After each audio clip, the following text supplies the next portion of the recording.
Kana uchida kuziva kuti munhu haazivi pamusoro pavakafa, inda kunhamo ndopauchaziva kuti munhu haazivi. Vamwe ndo vanooneka zvitunha, vamwe ndo vanosaluta zvitunha, vamwe ndo vanokisa zvitunha, vamwe ndo vanotaura kuti rest in peace, vamwe vanobva vati mweya wake waenda kudenga. Vanhu vakuru vane matumbu, vane kola, kana pangosvika panyaya yekufa zvazvituta.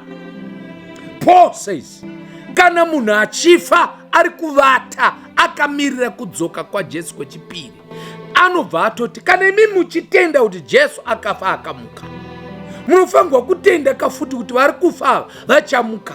Jesu haana kufa akaenda kudenga, akafa akavigwa akamirira musi weSunday waakamuka. Maria akanga kutomubata achimbundikira kuti arege kuinda, asi Jesu anoti handisati ndaenda kuna Baba, zvoreva kuti vakafa havaendi kudenga. Izvi hamufi makazvinzwa kana makangojaira kunzwa tunziyo twekuti vakafa vari kuenda kudenga.